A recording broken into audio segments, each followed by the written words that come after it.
A big update to a story we told you about yesterday, not long after we wrapped up our conversation with Senator Mazie Hirono, who, along with Senator Tammy Duckworth, vowed to block future Biden nominees over a lack of Asian American Pacific Islander representation across all 15 secretary-level cabinet positions. The Biden administration changed course. Those two senators dropped their objections ahead of an announcement made this morning. Press Secretary Jen Psaki says the president has made it clear that his administration will reflect the diversity of the country. That has always been and remains our goal. The White House will add a senior-level Asian American Pacific Islander liaison who will ensure the community's voice is further represented and heard. Joining our conversation is Kurt Bardella, columnist and former spokesperson for the House Oversight Committee. Also with us, Washington Post contributing columnist and MSNBC political analyst, former Maryland Congresswoman Donna Edwards. Kurt, let me start with you. I know you have a lot to say on this front, as I do in my own internal monologue. Is a liaison enough? Is that where this battle ends?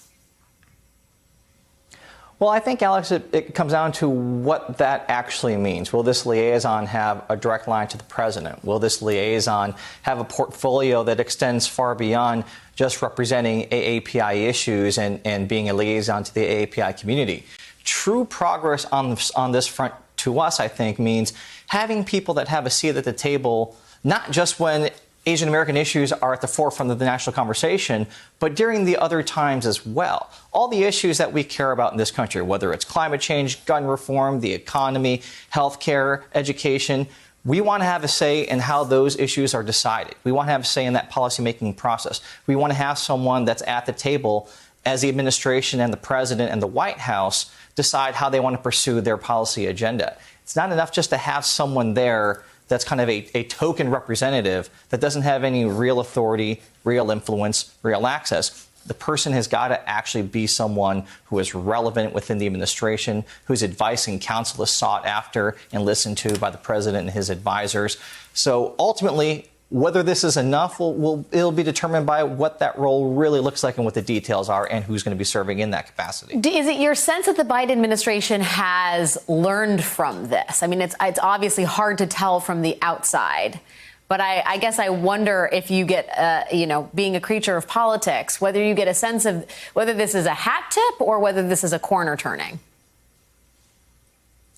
I'd like to think that it's a corner turning. I'd like to think that when you have someone like President Biden and the team that he has, who has assembled a very diverse cabinet, who has assembled a very diverse administration, that they take this very seriously, that we can trust them at face value. They've certainly not done anything right now that makes me want to doubt them and not give them the benefit of the doubt. Part of the reason why this election was so important to all communities of color is because we felt for the last 4 years we didn't have a seat at the table, and in fact that the people in power were hostile against us. The people in power were using the instruments of government to oppress us and hold us down.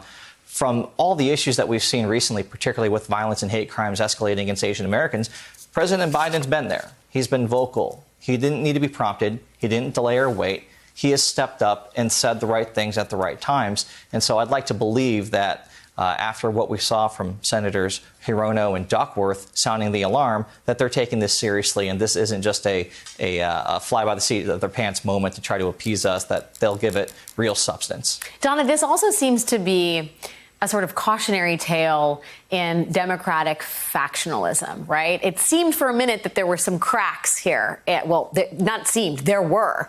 You have two Democratic senators saying, we're going to stop your nominees from getting confirmed unless you take our concerns seriously, right? And as we know, the balance of power in the Senate, Democrats cannot afford to lose any Democratic senators on anything. What do you glean? What is the lesson here about Democratic Party unity? Well, look, I'm a fan of hardball, and so I actually applaud the efforts of Senator Hirono and Senator Duckworth in raising these concerns. They were raising these issues from the beginning as this administration was being put together.